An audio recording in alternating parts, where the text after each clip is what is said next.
Hello and welcome to the Football Hipsters podcast. This is the weekly European edition where we run through the big four leagues in Europe and a little bit in between. I am your host, Chris, and once again, the rats have deserted the ship. It's just me and Mr. Welsh. Evening, John. Good evening.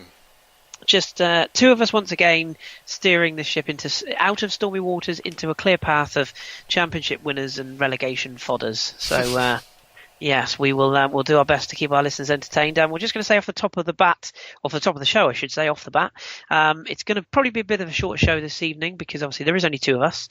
We say this every week and then just rattle on for hours, but we are planning on a bit of a shorter show this week because we're mainly really going to focus probably this week and indeed next on the runners and riders as far as championship winning teams, European qualifiers, and the bottom end. So there'll be a lot of teams that league games don't really affect at this stage, so we will probably skirt over those unless there's any rocket busters, of course. So we shall waste no time. We are going to start this week in Italy, and it's the SerieA roundup.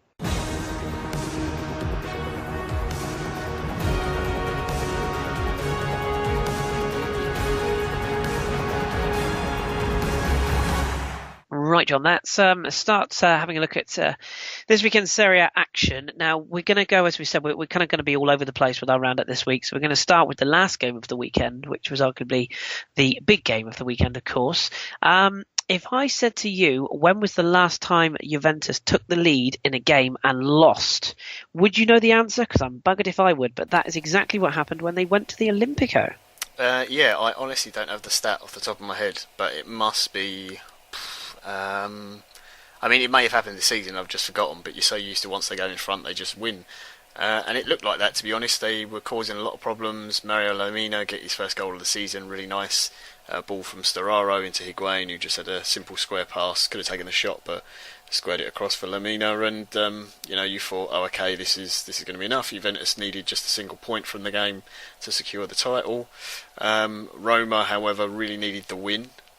Because Napoli had won earlier in the day and they want that second spot to secure Champions League so they don't have to go through the qualifying round, and they responded instantly. Buffon probably had one of the worst games I've seen for Juve. I mean, he wasn't like terrible, but he made a few simple errors. The goal coming just a few minutes later from Daniele De Rossi, where he saved a header but kind of pushed it straight into De Rossi's path, made another save from De Rossi, and as the ball fell back to him, he didn't make any mistake the second time. And then it was a fairly even affair from then on, and then El Shaarawy and Nainggolan got on the score sheet, and yeah, they just overpowered Juve in the end, and put in a really, really good performance. I mean, Rome will be pleased that they got the win, obviously, and they've jumped back above Napoli, but if you think about Juventus' form in the league and the games they've had, they lost obviously this game and drew the two previous ones. If Roma had been a bit more decisive in previous games this season, then the gap might have been a bit closer and they might have been challenging for the title rather than just fighting out for a Champions League spot. I mean, technically there still is a fight for the title because it's obviously it's not done yet, but you can't really see Juventus throwing it away now. So it was a really, really good performance from Roma, and it kind of proved that maybe they're starting to get over those psychological problems that they had done in the past when they came up against big teams and struggled. So this obviously is the question. Is there still a title race? I mean, we said last week, didn't we? It was all over. They could have actually wrapped the title up last night. They haven't. I mean, is it just purely? Is it purely just a bump in the road? They had a busy Champions League week. They've obviously made the final, probably a couple of beers or a couple of wines in Italy. Is it just a case of just one of those performances? I must admit, I didn't see the lineup, but did they rest a few as well? That the fact Lemina started would suggest they did to me. Yeah, they rotated a little bit. It wasn't the same team, obviously, they'd put out for the Champions League. Storaro coming in is obviously generally sort of I guess what you'd call a B team player. It's a bit harsh on him because he's obviously a very decent player, but Lichtsteiner came in, they switched to a back four, Benatia came in, Asamoah, so there were quite a few changes, no Dybala starting, that kind of thing. So I think they just thought they'd have enough to get the draw. They were typical Juventus though when they went behind, that they then were pushing to get a goal and trying to get back in the game and try and win it, because they hate losing so much. There was great shots of Leo Bonucci running through and trying to get on the end of headers and stuff from crosses, and because they're just so determined not to lose a game. But I just think on the day Roma were just the better team. And it was a really, really packed stadium as well, because it's one of Totti's obviously last games for the club as it stands at the moment anyway, so a really good atmosphere inside the Olimpico as well, so it's good to see. But in terms of the title race, it's 4 points now, there's 2 games to go. Juventus need 1 win and they've won it. Even probably 2 draws would probably do it, but yeah, I can't see them messing it up. They'll get 1 win out of their last 2 games, I'm sure. Indeed. Well, their next fixture, where they could win the league, of course, they're bound to lose because Super Crotone are in town at the J Stadium, which takes us all the way down to the bottom of the table. They're you just never know, do you? I mean, it could go well. It is going. Was it the end of the season? No, we've got 2 weeks left, haven't we? Yeah, two games left. So 2 games left, so it could go all the way to the end of the season depending on other results.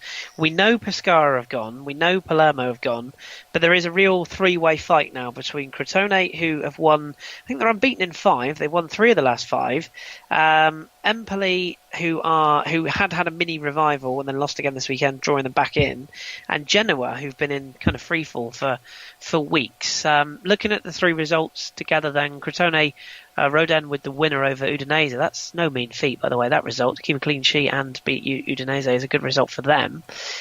Genoa losing to Palermo is just you might as well fold your club if you lose to Palermo, really. Rispoli with the winner for Palermo. And Empoli, who, as we said, you just never know what you're going to get, do you? They were 3-0 down to Cagliari. Musa Sal, 2 goals for Diogo Farias, Zach and Macaroni getting 2 back, which flattered them a little bit because they were already well out of the game. So where's the money going? I will, of course, drag up the fixtures for the clubs whilst you tell us a bit about their weekend games. But there is a real chance Crotone just could end up surprising everyone and stay up now. Yeah, there really is. I mean, the problem is that they're obviously on the great run of form. They're putting some really, really big performances, whether it's been wins or draws, and that's fantastic. But as you say, their next game is against Juventus, and it's at the J Stadium, which is so difficult to get anything out of. If they could get a point from there, that would be amazing for them. The chance of them getting a win are so minute, it's hardly even worth talking about. So it feels kind of bad, because you feel like if the Juventus game was their last game of the season, then maybe they'd have all the momentum and everything, and it goes to the last day, and it might have already been sorted in one way or another. But the fact it comes first and then they have another game after, will that dent their confidence a little bit? Empoli were surprisingly poor, because obviously they'd had that upswing in form when they realised that they were falling in there. And to lose to a Calgary side who have done brilliantly, by the way, by how well they've done since coming up. Really, really impressive that they've managed to keep themselves in the league. But the big shock is Genoa. They're just in such a mess at the moment. Losing to Palermo is very, very poor. A side that's already down. Yes, okay, maybe the Palermo players are a little bit more relaxed because they know they're gone and maybe they're playing for a move, that kind of thing. But Genoa were so poor in the game. So they're the team I would worry about more than anything. But Crotone have not got easy fixtures at all. I think they've got Juventus and Lazio, I think, are their last 2 games.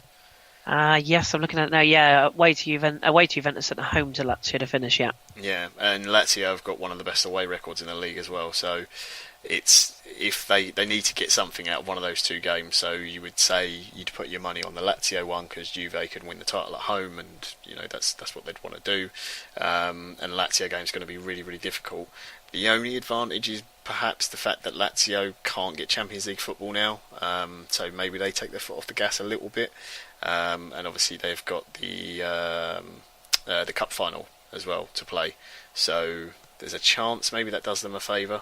Empoli play Palermo, I think, last day of the season. Again, are the Palermo players going to put in a performance on the last day? Are they looking to put themselves in the shop window? That's a big one as well. And I'm not sure who Genoa are playing. I can tell you if you like. So Empoli have got Atalanta at home, and as you say, finish with Palermo away from home. Genoa are home to Torino next weekend, and they finish away at Roma. So Yeah. kind of a bit of a mixed bag for both. I think Crotone have, well, clearly have got the hardest of the two fixtures over those games. But we've said that all season, and they've come back and proven us wrong. So you just never know. I suppose if we had to put money on it, though, Crotone would probably be the ones we'd guess would go. Just because of the fixtures they've got, yeah, because it's so hard to see. If they had one different team in there, whether you take Juventus or Lazio out, if you slotted in a Pescara or someone like that, then you go, okay, they'll get something out of one of the games, and maybe it gives them the edge just to push over. But no, it's really difficult. I don't want to write them off because they've done amazing to come back the way they have, and just 2 points between those three teams is incredible. So hopefully we get some exciting. Maybe it goes to the last day of the season, and we'll see what happens. Yes, indeed. Quick roundup of the European places. Napoli, who are just behind Roma, of course, got a 5-0 victory over Torino, who I think clearly have had enough of this season and decided to take their stuff and go home. Lazio suffering surprise defeat this one, I suppose. Did you want to talk a bit about that game? They lost 3-2 to Fiorentina on the first game of the Friday. They went in front through Keita Balde, but then they conceded 3 in the space of 9 minutes, 67, 73 and 76. Babacar, Kalinic and Lombardio in goal. Magia pulled one back later on, but they couldn't turn that one round. It's a bit of a blow, isn't it, given the fact that obviously Lazio couldn't reach Napoli anyway, I don't think, unless they'd have won this weekend, and Napoli had lost the next 2. But with Atalanta drawing just behind them, I suppose that's what's got Lazio off the hook, because Atalanta could only draw 1-1 with Milan on the same night after Delaveo's late equaliser from Conte's goal. So still Lazio likely to claim that European spot with Atalanta despite the results this weekend? Yeah. Lazio will definitely be in Europe next season. Atalanta also confirmed as well, because Lazio are in the final of the Coppa Italia. There will be an extra space for the Europa League. So it could actually go all the way down to 7th, depending on how the league shakes out. So it was actually a very important win for Fiorentina, because it gives them a big chance of possibly being in Europe next year. They would have to go through a qualifying stage to get into the group stage for the Europa League if they finish 7th. But that's a big result for them. Milan getting the point, keeping them just above, is obviously very big. The other big news for Atalanta as well is that Gasperini has signed a new deal that keeps them there to 2020, and they've just announced that they bought their stadium, so they now own it from next season, but they will have to play at Sassuolo Stadium for the European games until some upgrades are made to their home stadium. But that's really big news for them, and some really good results. It's the thing Fiorentina we've been talking about as well all season. Their record against the top 6 sides is fantastic, but against the teams below it's been really, really poor. So on form, you'd say it's a bit of a surprise result, but the way Fiorentina's season gone, it's not necessarily surprising. Talk is that Pioli will be the manager next season at Fiorentina now. Oh, it's like you read my mind, because I was just going to say, as far as kind of the best of the rest from the other results, we'll just let you know Bologna beat Pescara 3-1 in a largely sort of dead rubber game. Chiesa and Samp, same 1-1 draw there. AC we've mentioned, but Inter, good old Inter, the final game we should mention. We have lost Pioli just after we'd finished recording last week's podcast. Off he went, and 5 straight defeats for Inter now, having lost at home to Sassuolo. Sassuolo, who were 13th at the time, although in better form of late, but even so. What do we think with Inter? There's a lot of talk. Our friend and yours, Steve, from our other podcast we do, was mentioning the idea that a certain North London club could be targeted manager-wise. One, Mauricio Pochettino apparently is being potentially thrown a lot of money by Inter, as indeed has Antonio Conte, if you believe reports. So, is it a lot of talk from Inter? Is it a lot of hot air with just trying to sort of appease the fans while they go through yet another summer of complete mess, or do you think they will actually go big and get one of these big names in? Whether they'll get one or not, I really don't know. I'm not sure if I was one of those managers whether I'd want to go to the club, to be honest, because it is in a bit of a mess. But they are definitely trying to get one, whether it's Pochettino, Conte or Simeone. Conte and Simeone have basically ruled themselves out now with the statements they made. It doesn't mean it can't happen, but it's much more unlikely. Pochettino, he'd probably get more money at Inter, but the squad is not as good as it is at Spurs, to be perfectly honest. Spurs obviously have the new stadium to sort of be playing in. I know they'll be doing their home games at Wembley, won't they, next season? So maybe he wants to see through till the stadium's done. I'm not sure. There's also Walter Sabatini is coming now as not the technical director. He's a technical director because Inter apparently need two. So you can see how confused the club is because he's the Suning Group's technical director. So that's for all their football projects, but that also covers Inter as well. So the current technical director is just Inter Milan and not the rest of the Suning Group, so that's confusing enough. But the fact Sabatini's come in obviously then spikes the rumours that Spalletti is also another target, because the talks are that he's going to leave Roma in the summer and Sabatini's worked with him previously. So that's another possible name. But the Inter fans are not happy with the club. They've kind of directed all their anger towards the players and the club itself more, and not at Pioli, oddly enough. I do agree to some extent. Pioli came in and did a really, really good job, but since that 7-1 win against Atalanta, they haven't won a game, I think, on form. They would be bottom of the table, rock bottom, below in Pescara, since that Atalanta game. The fans did a nice demonstration in one of the in the Curva Nord, I think it was, where they had a giant veil that covered the whole section, where they were basically just lifting the veil on their season, essentially. That got rolled back, and then they put a sign up saying we're going for lunch because there's no point watching you. They literally left about 10 minutes before Lemelo scored the first goal for Sassuolo, and just went and had something to eat because they weren't interested in watching the team anymore. You wouldn't see that at Millwall, for example, would you? I can't really imagine that. No, any Millwall fans listening in, I apologise, but no, you just can't imagine it, can you? So yeah, big summer ahead. We've said it before, haven't we, 100 times? Big summers ahead for the Milan clubs, and arguably for someone like Napoli as well, who are looking to kick on. And it's going to be a big season big summer for a lot of clubs. But we shall see what happens next. Okay, that kind of does it. I suppose. Anything else you wanted to mention from the weekend of games? Anything else that took your eye or that we haven't covered? No, not really in the terms of the games or anything, or the results. There's still more sort of arguments going around the Silly Montari incident, sadly, with Pescara still not, making themselves look like the brightest club in the world. There is actually some news from Serie B. Spal have officially been promoted. Spal Ferrari, one of the oldest clubs in Italy. I don't think they've been in the top flight for something like 40 odd years, something like that. So that's really, really big news. Despite the fact they've only just come up and have been down for so long, they have got a very, very big following. And I think Fabio Capello might have started his footballing career there. Yeah, it was a hell of a story, wasn't it? It's. I saw some of the pictures of that. It was really fantastic, and it's another new name, isn't it, that we haven't really heard coming up. So it'll be interesting to see how they get on in Serie A next season, which of course we will cover. Do you want to just give us a quick sort of heads up on where the table is? Probably more just the top, the European places, and the bottom. We've kind of covered most of it, and just any key fixtures for next week. Yeah, sure. So Juventus are still top. So everyone's played 36 games, 2 to go. Juve are 85 points. Roma 4 points behind. They're in the automatic Champions League spot. Napoli on 80, just a point behind. That's the qualifying spot. Then you've got Lazio and Atalanta, both guaranteed European football next season. So well done to both of them. Then you've got Milan on 60 and Fiorentina on 59. Inter on 56. So despite terrible form, there is still a chance of European football for them, although it's unlikely with their Primavera coach in charge at the moment.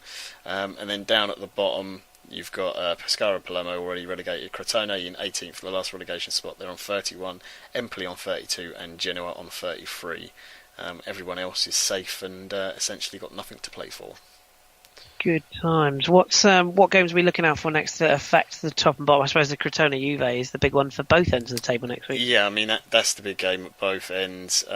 You've also got Napoli play Fiorentina. Obviously, we said Fiorentina, fantastic record against the top 6. They want to try and sneak that last Europa League spot. Napoli want to keep applying pressure on Roma to try and get the Champions League automatic spot. And there's also Lazio Inter as well, which is a big game for Inter. If they've got any hopes at all of getting Europa League, then they need to beat Inter at the Olimpico. Yes, which I think even you and I could probably manage at the moment. So not going to hold too much hope there. Okay, we've got a few questions on SerieA coming up later. So if you have asked a question, then I'm sure it will be addressed shortly. But we're going to move on now to our next highlighted league of the weekend, where nothing has been decided, but it's getting awfully close. We're off to France next. It's this week's Liga.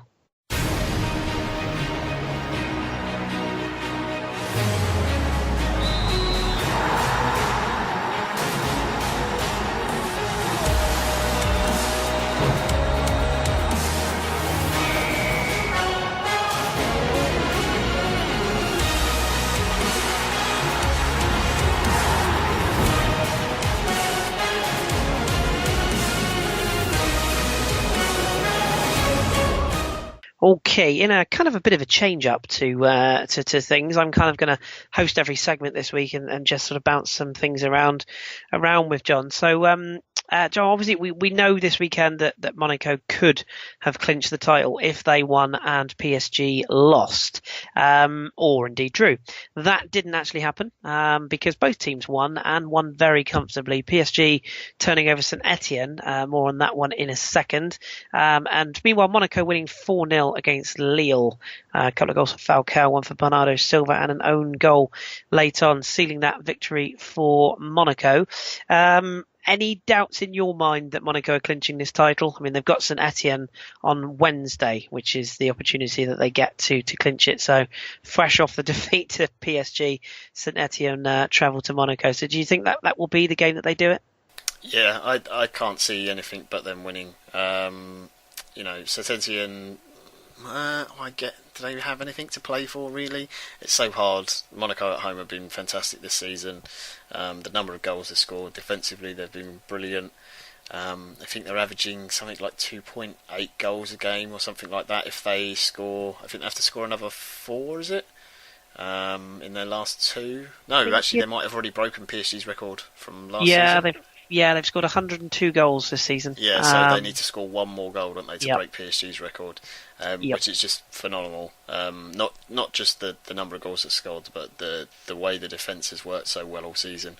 I know they had the disappointment of the Champions League, but I actually think they, in spells in the game against Juve, they did play well. They just came up against a better team at the end of the 2 ties, and I think the players came out afterwards and said that, and said, look, Juventus are just more experienced and they overall are a better side. So they've had an amazing season. It would have been nice if they could have wrapped up this weekend, but they get to do it at home in front of, I don't know how many fans will turn up, but how full that stadium will be. But yeah, they definitely deserve it. They've been one of the best teams to watch in Europe this year, without a doubt.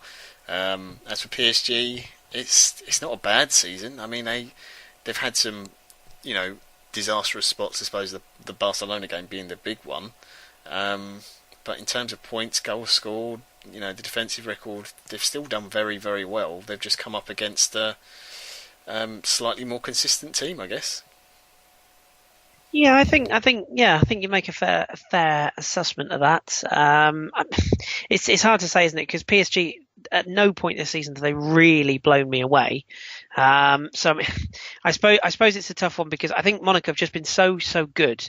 PSG have just not been able to catch up or compete, and I think that, as we said on last week's podcast, there's going to be a lot of major surgery in the summer for PSG. There's a few players that they've said are definitely not for sale, and a lot of players that they are essentially admitting probably are for sale. Maxwell being the first casualty. It looks like the left back is going to go into a sort of a Leonardo type role, so staying with the club but maybe in a higher capacity rather than a playing capacity, or indeed he might move on depending on what the money's like, but he looks like he's going to move on. A lot of talk of Kurzawa maybe moving on. Interestingly as well, there's a lot of talk they're going to change up their goalkeepers. Do you think that's something they probably need to do, PSG? I mean, they've got Kevin Trapp and Areola, who I thought big things of Areola, I must admit, but he's gone a bit backwards this season, and worryingly he's gone backwards by getting games. That's always a worry for a young goalkeeper. Yeah, I mean, I've never quite been impressed enough with Kevin Trapp, to be honest, since his move. It hasn't really worked out for him it might be personal reasons, I'm not really sure. He's not a bad goalkeeper by any means, but he's certainly made his fair share of mistakes. And Areola, it's just not convincing when you see how much money they spend on players and the sort of names and talent they bring in. You would think, I know goalkeepers are harder to get hold of, or like a big name one, because there are less of them around, certainly. But you would think it's an area where they would want to improve, definitely in the summer. Be interested to see who they go for, because obviously for any player it's a very attractive proposition to join PSG. Champions League football, wonderful city to live in. You're always competing for titles and for trophies, so it's a big chance, especially if there's like a sort of, whether it's a young and upcoming keeper or someone sort of in their early to mid 20s that's maybe a bit more established. There's a big chance there. Yeah, completely agree with you. And as we say, Monaco, with that victory, seemingly wrapping up, or will wrap up the title with that. They just need a point with St Etienne on Wednesday, as we said. And PSG's result kind of overshadowed a little bit of the Christophe Galtier sort of pre-celebration, I suppose. St Etienne, side that have had a coach for a long, long time, and it's one of those almost sort of the Arsene Wenger syndromes, isn't it, where a manager comes to the end of his tenure and it's whether he does decide to call it a day or not, and he has decided to. Galtier brings to an end, second longest serving manager in Europe behind Arsene yes, Wenger. Indeed. Yeah. Absolutely, yeah. He joined the club in 2008 as an assistant manager and went on to take the managerial reins the following season, 2009. So, he has been there an awful long time. This was his final home game. Some quite emotional scenes at the end, and he sort of woke up by the crowd, etc. He's got 2 away games to finish, so it's kind of his home exit. But just a word, really. I mean, St Etienne they're not exactly a club that's ever going to be free-flowing, footballing, superpowers. They've always been a bit functional, and they don't score a lot of goals. We've had the jokes this season, but it is quite an achievement, isn't it, when you look at it and you say that manager's been in place for so long and has kept the club consistently in mid-table or European spots. Yeah, I think when he came in, they were 17th, I think, in the league when he took over. Yep. And were in quite a bit of trouble. So, not only did he stabilise them for that season, but then he kept taking them consistent performances year on year out, and I think not so much managing the budget, but managing the financial restrictions you have at a club like that, especially in Liga, where it's difficult to compete with the bigger boys like Lyon and Monaco, PSG, etc. So to get European football for the club a few times, and to basically have no real danger of relegation the whole time he's been there, it's a really, really good achievement. I'm sure that he's going to be sorely missed. Yeah, sorely missed indeed, and his next destination will be very interesting as well, because there's a lot of clubs that could probably do with some stability, moving forward. So obviously we shall see where his next move is going to be. It probably won't be to Lorient, who have pretty much outed or come out in the press today and said that they are looking to get Frédéric Holst as their new manager, which is interesting on Bernard Cassoni, who's under more pressure. It was an interesting night at the end of we said there's a big 4 games this weekend at the bottom of the table, where we saw Dijon playing Nancy, and that ended 2-0 to Dijon. Samaritano and Lois Diony with the goals there, and Lorient losing to Bastia, which, much like losing to Palermo, is an immediately sackable offence. So Cassoni seems to be under pressure. That puts Lorient back into the old relegation playoff spot. They're inevitably going to finish in there, just so I have to bite my nails all the way. But Nancy now bottom of the table on 32 points with that defeat. Bastia now up to 19th on 34. Lorient in the playoff spot on 35. Caen, who lost again this weekend to a home goal to Giovanni Sio. I don't know if you've seen this, but it's a brilliant header. He gets up really, really high and loops a header into the top of the net to beat Caen at home. That's for Rennes. So Caen have got 36 points, as has Dijon on 36. And then barring an absolute avalanche of goals and craziness, Montpellier should be safe. Montpellier have got 39 points. In fact, of course, they are safe, aren't they? Because there's 3 points gap. So Montpellier are just about keeping their head above water. But it is going to be 3 from 5 on the final day of Ligue 1, or the final evening. Call it. Where are we going here? We've got a final list of fixtures. I would actually suggest, and I know I'm slightly biased, but I think Lorient have got the slightly easier of the fixtures. They host Bordeaux. who could still need something, but are fairly secure. Well, I mean, they're secure in 6th. They could finish 5th, depending on Lyon's result. But with Lyon at home to Nice, you would imagine Lyon could win at home. So yeah, we've got Lorient hosting Bordeaux. We have got Dijon away at Toulouse. PSG are hosting Caen. And who's the other club down there? Bastia away to Marseille. Bastia, there you go, away to Marseille. Yeah. So, Dijon are away at Toulouse. That was the other club missing. So it does kind of favour Lorient, doesn't it? In theory, if they can get a home win, then everything else is safe. But I mean, where do you think this relegation is going? Who do you think's going, and which clubs are you sort of envisioning having a difficult final game of the season? Well, I mean, Marseille at home have been much improved, so I would imagine that's a win, and PSG at home against Caen, you've got to see that as a win as well. Dijon at Toulouse, again, you would favour Toulouse, but Dijon need a result. So, last game of the season, Toulouse got nothing really to play for. Lorient, Bordeaux.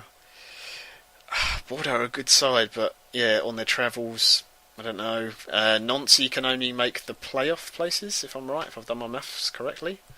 Yes, I think you are right on that one. Yeah, so they can only get to 35, can't they? Yeah. Goal difference is just about in favour of them as well. So. Yeah, so the only thing I'm sure of is that Nancy will finish in the bottom 3. Yes, I think I'm kind of clear on that.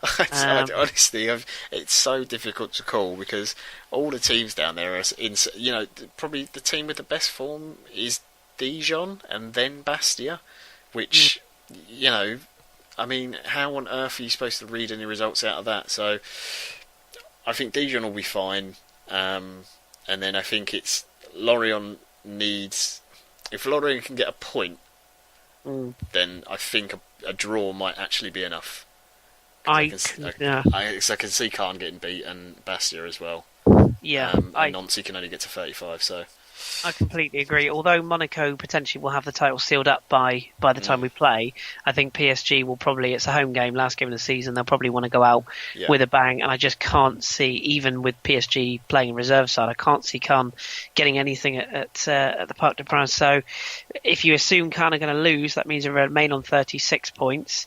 I think Lorient will get at least a point. I mean, that's the thing, isn't it? The goal difference. Dijon minus 12. Yeah, so Dijon I think are the safest of the lot, minus 12. Caen minus 29. Lorient minus 26. So if you assume that Lorient get a point, that takes them to 36. And you assume Caen lose, which leaves them on 36, but the goal difference will obviously be worse because it is already. So that would leave Caen in the relegation spot. I can't see Bastia or Nancy getting points. I can't really. Bastia, as I say, I think again Marseille are another club that will want to finish on a high. They can only finish 5th, but even so, I think they will have enough to beat Bastia. Bastia just don't travel well at all, nor do their fans, or indeed stay at home. But no, I can't see them getting anything from that. And although Toulouse have been definitely deck chairs out, shades on. I think Dijon probably won't win at Toulouse. I think they'll get a point. So again, that completely clears Dijon up. And then as Nancy, I mean, they're at home to St Etienne. That's the only thing I would say. And again, depending on what happens at St Etienne when they go to Monaco, they could be a complete mess by then. But final game for Gautier, I just can't see Nancy having enough.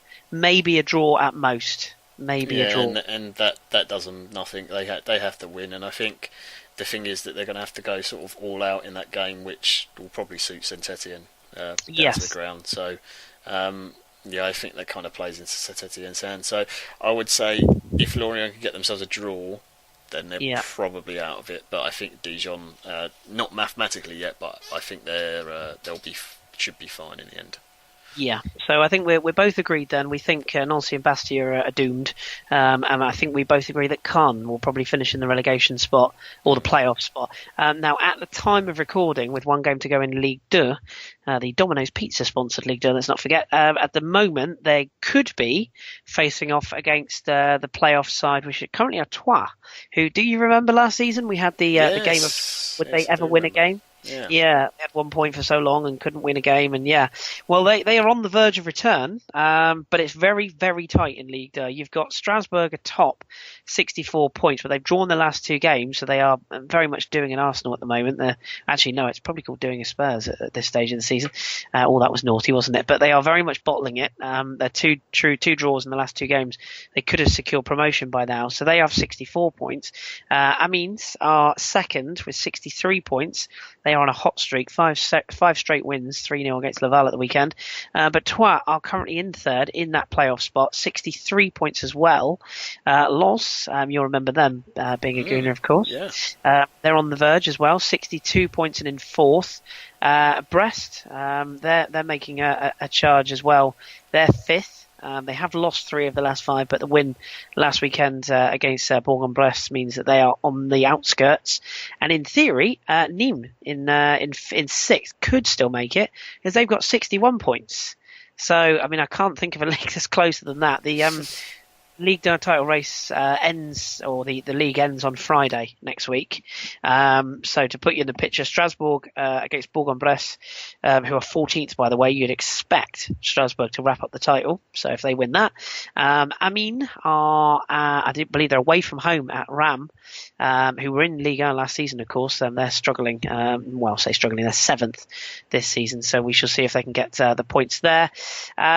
And then the teams chasing. So Troyes, if they want to cement that third place, they're going to have to beat Sochaux. Sochaux down in 11th, and they're away from home. And if they slip up, of course, Lens face Niort. That won't be an easy tie. They're 10th, Niort, so mid-table. And on the outskirts, if we were to say, could Nîmes jump over them all? Tough one. They're away at Laval, who are actually bottom of the table, so you'd expect them to win that, but away from home. So it's very, very tight, isn't it? Very, very tight to see who's going to go up. So I won't ask you to predict, but I think it's safe to say that Caen could be the team playing any one of those 5/6 sides. So we will keep you in touch with how Ligue 2 ends next week.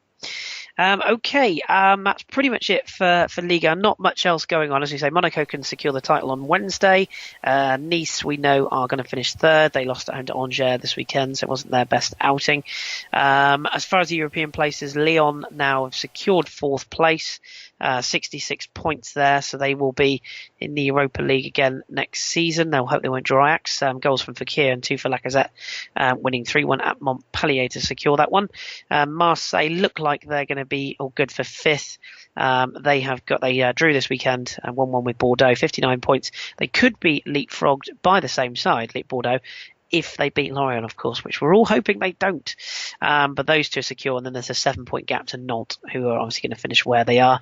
A couple of the other results from the weekend that didn't affect anything, really. Nantes themselves beating Guingamp 4-1, and Metz drawing with Toulouse 1-1. And we mentioned all the other sides, Bordeaux and Marseille, of course, drawing 1-1. So, yep, it's got a tough end of the season for many clubs. I suppose next weekend's games to look out for, it's going to be that relegation shuffle, isn't it? Yeah, because it's pretty much assured that things are going to be sorted by the title by then. So I think it's safe to say that we're looking at the lower end for the run out. So there we go. That's Liga for another week. 1 week to go. Again, we've got a couple of questions later on, so we will come back to those later. Anything else you want to mention on Liga? I think that's all the stories really we've covered there, isn't it? That's everything from Liga. Superb. Okay. Right then, let's move on then, and we're going to nip off to Germany next and talk about this week's Bundesliga.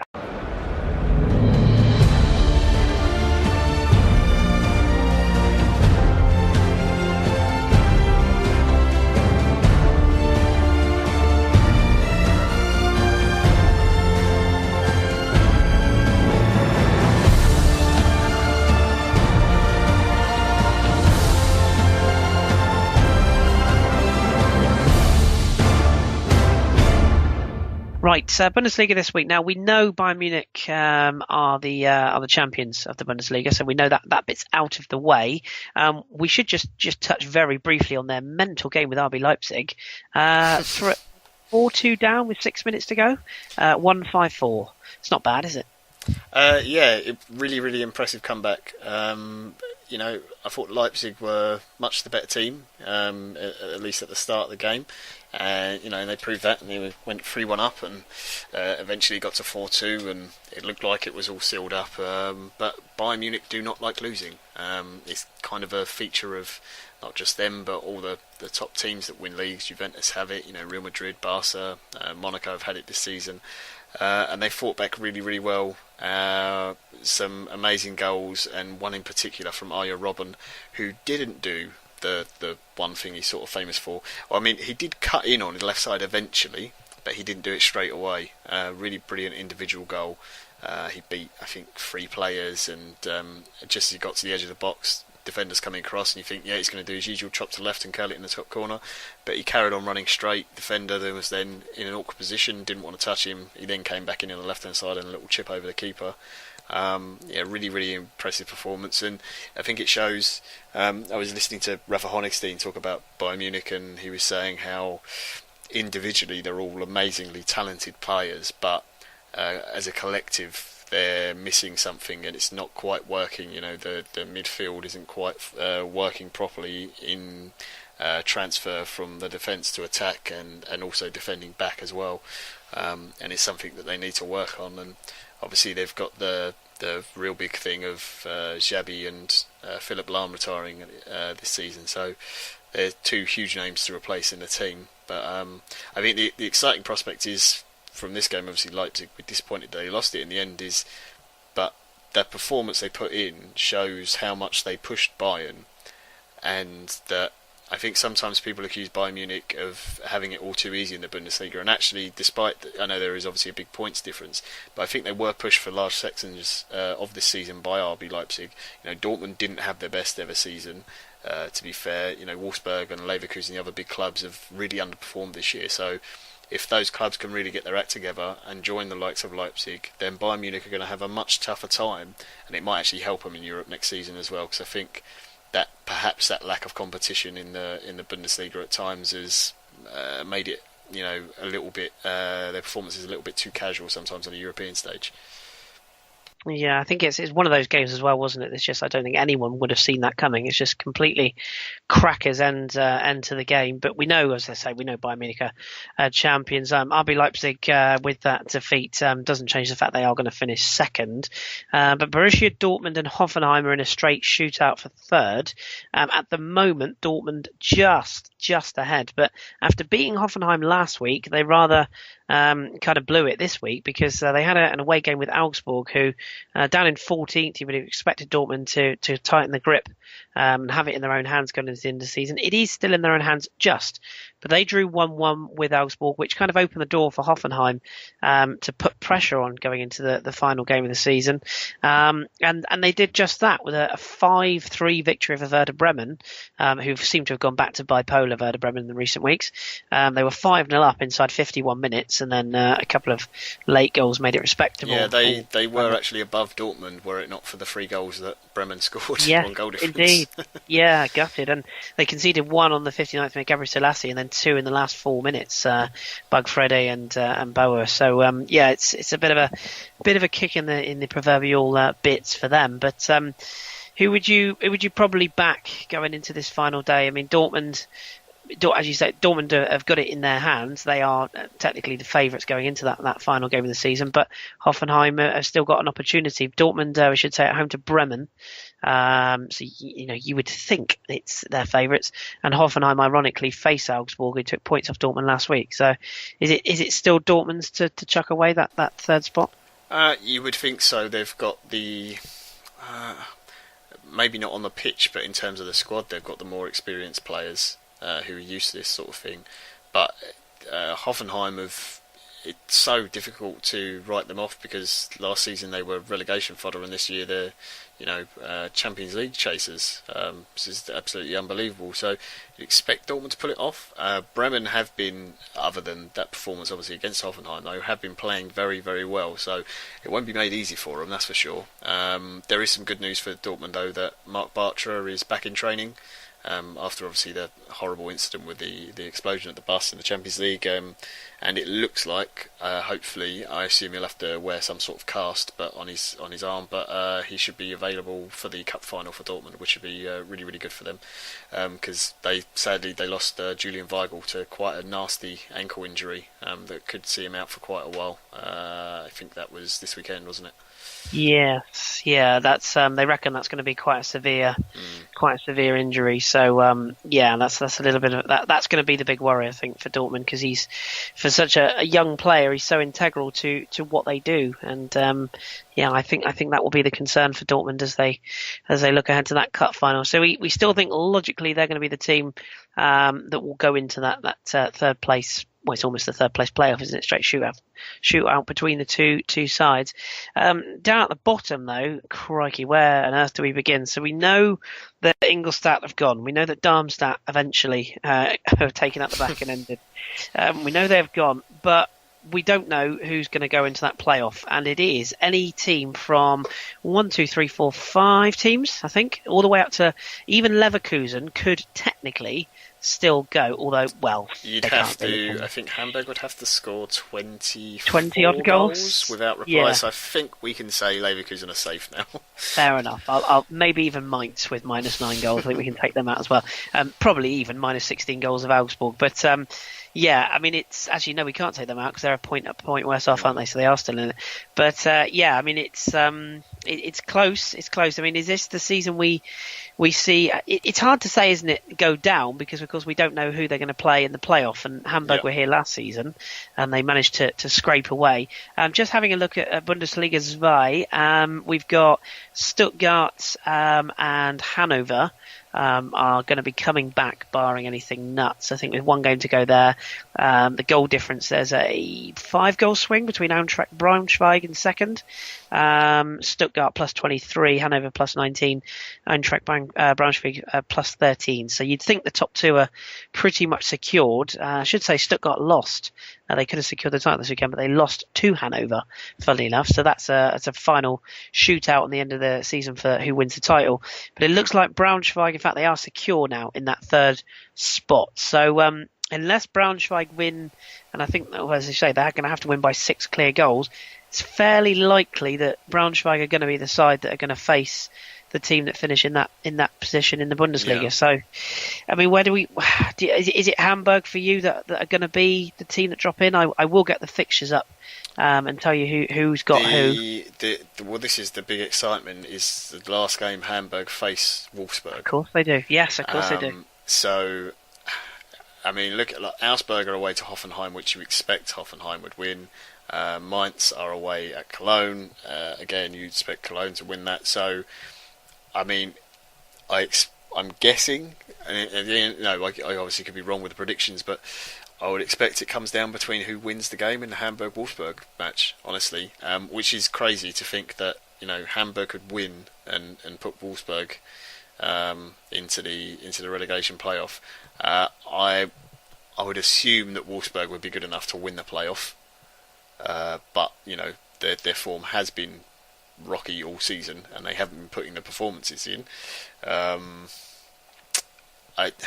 Hamburg have won 2 of the last 3 times they've been in the relegation playoff.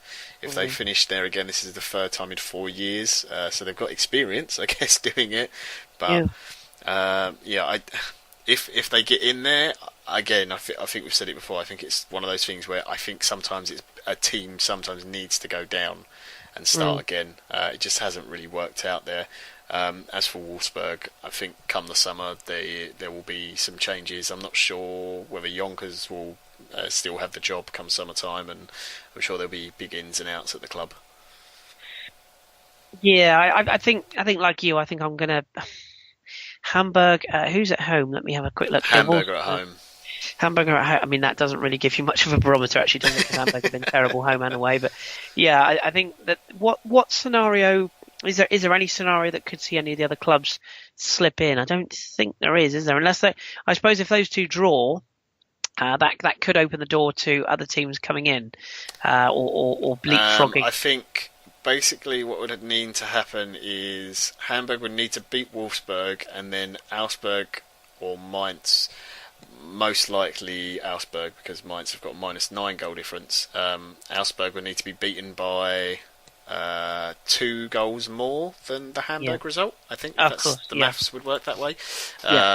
So, and they are away to Hoffenheim, who do like scoring goals.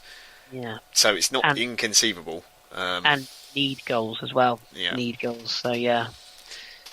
Certainly a possibility. The other news we should say, obviously, we said Leverkusen are now safe. Not mathematically, but basically, because so many goals need to be scored by Hamburg. But it's been confirmed Typhoon Corker is not going to have the job come the summertime. There's a surprise, yeah. The media was told before he was, which is always funny. Yeah, I think he probably knew it was coming, to be fair, but he will not be there next season. And Hamburg and Leverkusen, both sides, much need of repair. Okay. Other results then? Anything else that sort of caught your eye this weekend? Obviously, a couple of games. Freiburg Ingolstadt 1-1. That was largely ineffectual. As was Darmstadt, and Hertha was 2-0 to Hertha. That keeps Hertha in the driving seat for that final place. Freiburg will be disappointed actually that they didn't get the points, because they could have leapfrogged Hertha with this result, but Hertha actually go back into 5th place with that win. Yeah, I think because it's Hertha Dortmund final, isn't it? So if Dortmund win that, they're already in Europe. Now, I'm not sure how it works in Germany, whether the runner-up gets the European spot or it just gives another league place. You are the lord of coefficient. You should know these things. I don't know how it works in Germany. So if you would like to know, tweet Drew, and he will find out for you. But if it goes to league place, then it would be that the person who finishes 7th has got a chance for Europa League, which opens the door up to even my Borussia Mönchengladbach, possibly. But even without them, you've got Werder, Cologne, Freiburg, and Hertha all competing for Europa League spots. So there's still some play there, because it's 49 points Hertha, and then down to Werder on 45 between those 4 teams. So there's still some play in that as well.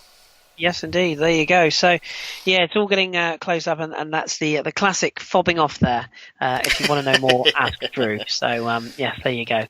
But no, you're absolutely right, Drew. We'll probably know the answer to that question. So, tweet him at AFCBVB_1410. No, is that right? I think that's right. Yeah. Sounds right. Anyway, if it's not, then just look him up.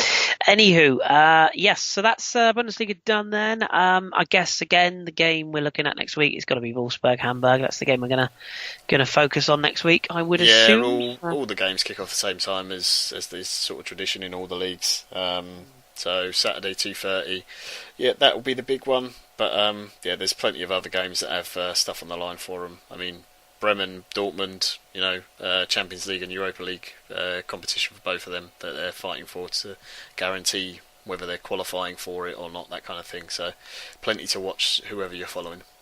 Yes, indeed. It's always tough when they all kick off at the same time, because you never know which one to watch. I know we all moan in England about not having 3:00 kickoffs, but I do quite like the fact we can choose which games we want to watch and when. So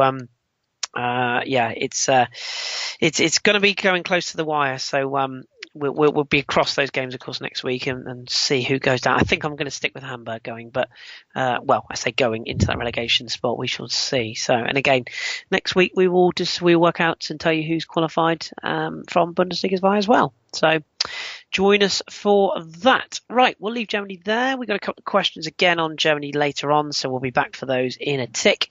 But we're going to move across to Joel's section now. Even though he's not here, we shall still have a natter about Spain and this week's La Liga.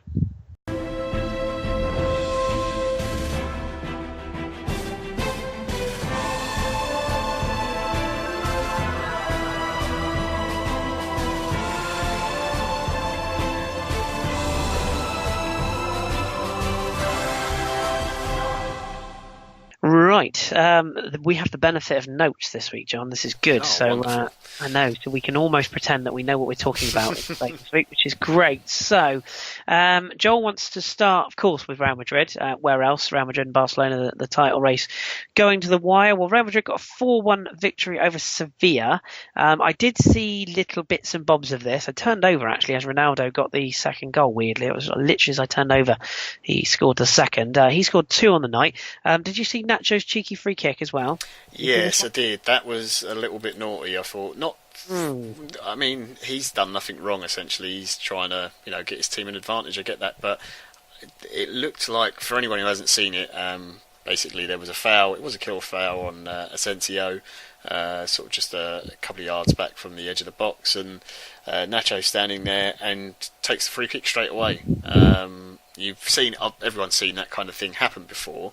But generally, you see the player ask the referee, and the referee will say yes, and he'll either blow his whistle or he'll make a motion that play can go on, and the ref doesn't appear to make any of those sort of gestures.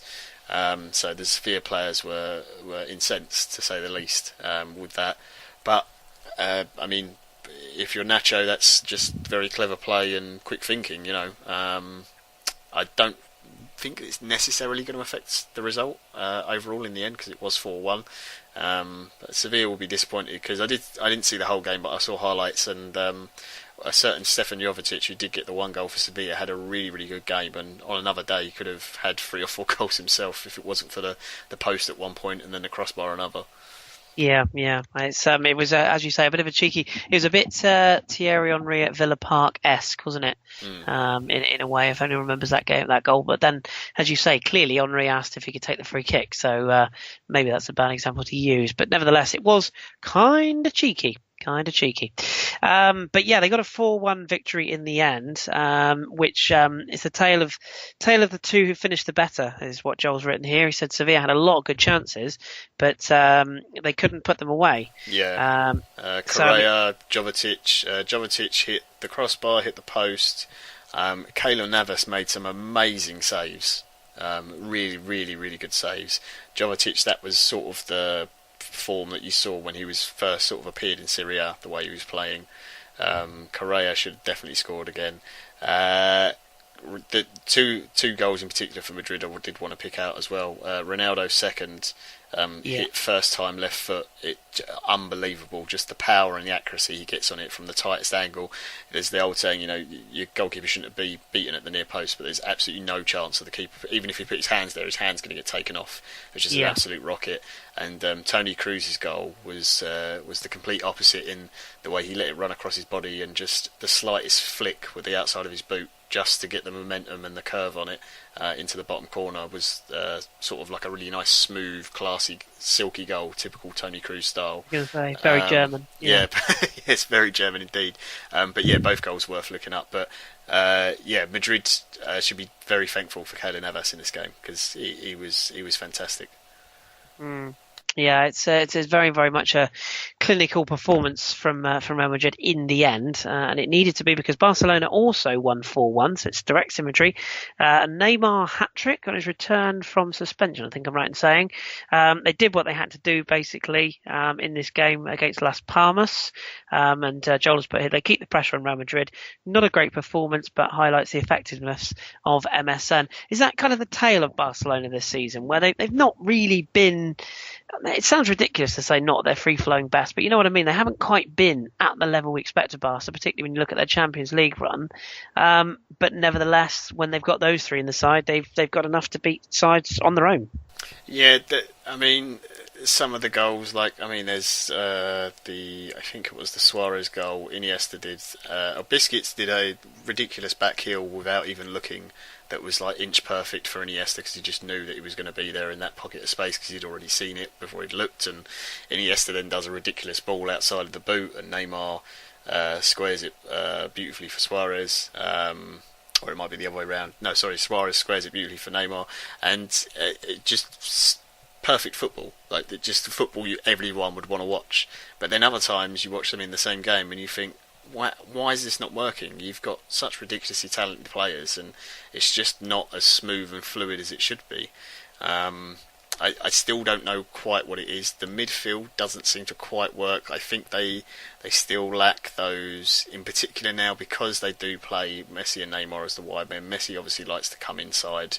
He doesn't particularly want to be stuck out on the wing. I think the old Pep system, whether it was Henry or Sanchez or Pedro, whoever, they would be on the touchlines. They would not move off those sidelines at all until they got into the very final third, then be allowed to come inside. And you don't see that with this Barca system. Obviously it's changed slightly, but I think that's where they lack the full-backs that they used to have. Dani Alves obviously is having a fantastic season for Juve. They've never really brought in anyone who can do what he does. Jordi Alba down the left side does do a very good job. But when you've already got Neymar to stretch the play a bit, it's not so much needed down there. So I do think they suffer a bit down the right. And Rakitic at times has looked a little bit out of place. I think he's a wonderful midfielder. I think he's very talented. But I don't know if it's because he's not a La Masia player. Maybe it looks wrong. Do you know what I mean? There's nothing wrong with his ability and his talent, and he's a fantastic footballer. But for some reason, I don't know why, it just doesn't quite look right. And obviously we know that the problems they've had in defence this season has been the big worry.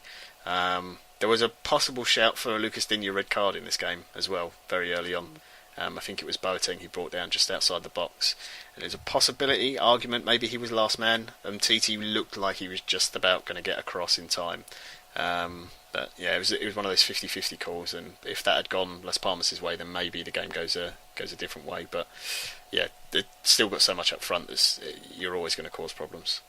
Yeah, it strikes me almost as I don't know, it sort of strike me as a side Barcelona that maybe just need to re-identify themselves, which I know sounds like a weird thing to say, but just a club that maybe need to step out of what was Pep and even Martino and a chap who passed away whose name escapes me. Villanova, that's right. And they always seem to sort of take the Pep thing and move it on another level. I wonder if Barca need to maybe change things up a little bit and just try a different formation, or maybe not be so heavily reliant. I think Enrique has done that at times where he's played the back three and that kind of thing, and like wing backs, and it hasn't really worked. I know Joe was talking about a lot more trying to bring the youth players in from La Masia and going back to that model. And maybe that's what they need to do. It's one of those kind of taboo subjects, but having Neymar, Suarez and Messi is wonderful, but it also restricts what the rest of the team has to be, because I think Neymar certainly fitted in a lot better than people maybe give him credit for, and he's defensively worked a lot harder this season, but it's not something you're particularly going to see out of Lionel Messi. And if he's not playing through the middle like he used to do, then it's going to make it very difficult for the rest of the team and defensively. Yeah, it is a tough one. How do you solve a problem when you've got three of the best forwards in the world and you build a team around them and you're heavily reliant upon them? How do you change that? It's a difficult one to deal with, but nevertheless, the title race continues on. I think, because Real Madrid have still got a game in hand, haven't they? I guess that is midweek. I'm just frantically looking at the fixtures now. Yes, they face Celta Vigo on Wednesday, so they could wrap up the title with a win in that game, I would assume. You would expect them to go to Celta Vigo and probably win that game. So the title could be decided if that actually happens. But one thing that has been decided is the bottom. Did you see what happened here, where Sporting Gijón, they won away at Eibar, which we didn't necessarily think would be an easy task, but they were still relegated because of other results. So a little bit bittersweet for them. They go down with Osasuna and who's the other club that's gone? And Granada, of course. How did I forget? Granada now bottom. Osasuna winning this weekend puts Granada bottom. So, yeah, Sporting go down. As I say, when we say go down, yes, in theory, a 9-goal swing would change it if Deportivo La Coruña were to ship that many, but we all know that's not going to happen. So, yeah, Sporting Gijón through the drop zone. Yeah, a little bit disappointed for them. I think it's a case of, again, leaving it too late, getting results. If they started putting in the performances a couple of games earlier, then maybe they could have got themselves out of it. But it's so difficult. When you look at, I think, every league, the one thing we've seen this season is that the top teams are miles above everyone else in the league, quite clearly. Okay, occasionally they'll drop a game here and there, but there's no doubting how superior they are. And then there's a real kind of dogfight, and if you've got, whether you've got the talented players or you've got a talented coach, you can really go out and do something. And I think Sporting were, to be honest, lacking both. So it's disappointing because teams like, Las Palmas obviously have dropped off a lot, but they started the season quite brightly. Then you look at someone like Eibar, who we've spoken about before, done amazing things this season. Athletic Club, Bilbao, who obviously put that sort of self-restriction on themselves, the things they do. So if you put the hard work in, you can certainly get results. But yeah, I think it's just all a little bit too much for Sporting. Yes, a little bit too much, a little bit too soon maybe. It's a shame because I always like an underdog. We all do on this podcast to survive. But alas, they have gone, as I say, barring the absolute avalanche of goals, which I don't think is going to happen. The top four also concluded. Villarreal could only draw at home to Deportivo, which again, affected the bottom of the table. So we know that Atletico Madrid will finish third, and we know Sevilla will finish fourth. So we know that's sorted. The only sort of shake-up now is who's going to win it, who's going to finish fifth and sixth. Villarreal fifth. Bilbao drew this weekend with Leganés 1-1. They're currently sixth, and Sociedad, who could also finish in the fifth place, drew with Malaga 2-2. I don't know if you've got a particular choice of who you think is going to make those places, but it's only 2 from 3 for those European spots. I'm just having a look at the fixtures now. See, this is the thing that is always very confusing. They'll have their games all on the same day. And at the same time, which I always think it's a bit strange. I mean, Barca and Madrid are playing at the same time on the Sunday for the last game of the season, so I assume they try to work it so that if there's things on the line, that those games get played at the same time. But Bilbao are away to Atletico, which is obviously not an easy game at all. That will be the last game, will it? At the stadium as well? At the Calderon, yes, indeed, yeah.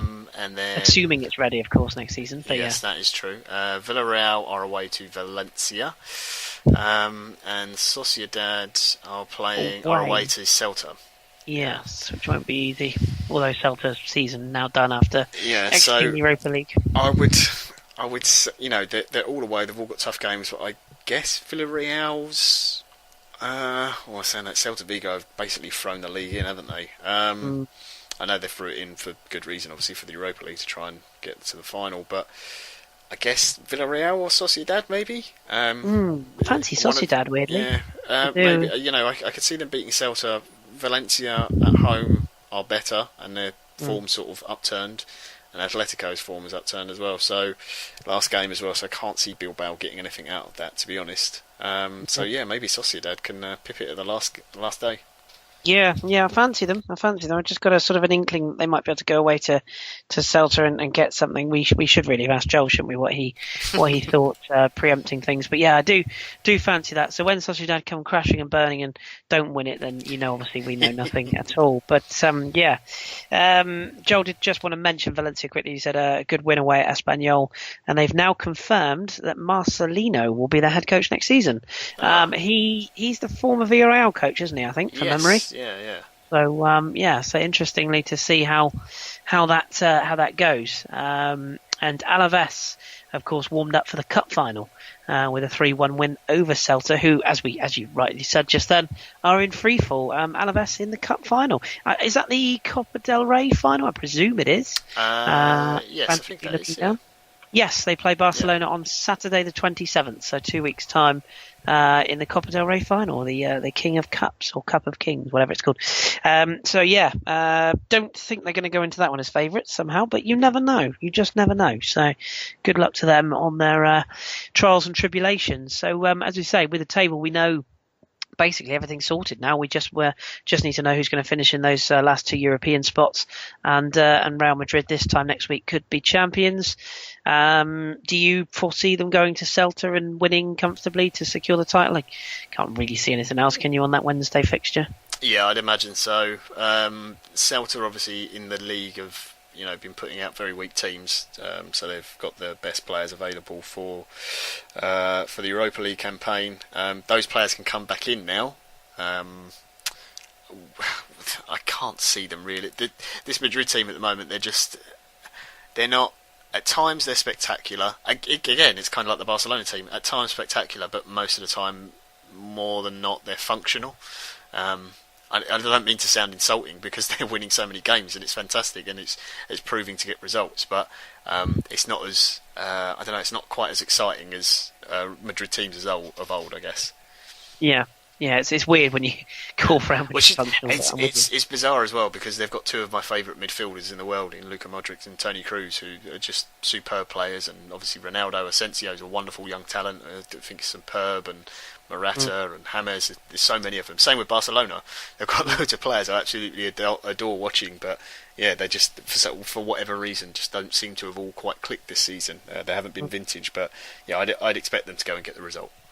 A lot of talk that Luka Modric might be available this summer, depending on what happens, of course, with James Rodriguez and basically the entire midfield of Monaco being linked with Real Madrid as well. And yeah, it'd be interesting to see if Luka Modric is available again. There's a lot of talk that he could be interesting in the Premier League with the return. So I would, if I was by Munich and he's available, I would be on the phone and say Xabi Alonso's leaving. We need someone. Just going to say that. yeah. With Xabi Alonso going, it would be a perfect situation, wouldn't it, to get him to come in? Thiago.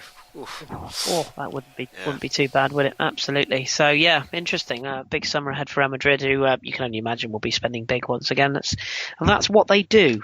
So yes, we shall keep in touch with that. Just a very quick look. Seems we've done it for every other team. We should quickly look at the Segunda Division and see who's on their way back.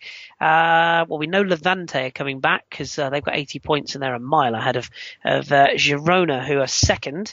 In fact, I think they're guaranteed second now. In fact, was it 38 games? There's 22 teams. So was there 2 more games left? So it looks like, well, I think Girona now have qualified as of Levante to come back. 4 games. So 4 games left. 21, okay. 42, yeah. So it's not all completely settled then, but mostly settled. Levante won the league. 4, which is 12, 72. Girona will be guaranteed at least a playoff spot. But the rest of the playoffs, there's quite a few teams that are fighting out, isn't there? Yeah, definitely. It's a very kind of interesting league that. And then as far as the playoff situation, I mean, again, as I said, we've got a few weeks to go yet. But any of Huesca, Real Valladolid, Cadiz, Tenerife, Getafe, it's quite a lot of teams in that shake-up. Even Oviedo with 54 points could make the jump. So a little bit of time to run on the Segunda Division. So we'll leave that one where it is because there's quite a lot to cover. So okay, good stuff. Well, as usual, do contact Joel if you've got any Spanish questions. We hope to have him back next week for a full sort of breakdown on the title and where it's gone. Obviously, if Real Madrid win on Wednesday, then we know it's all done and dusted. If not, it could go down to a final day showdown. So tune in next week if, of course, you don't know by then, which I'm sure you will because you're all hipsters. But yes, until then, we shall leave Spain behind. And I think we got 1 or 2 questions we'll get to in a minute, which we'll do our best to answer for you as well. But we'll leave that behind and move on to this week's Best of the Rest.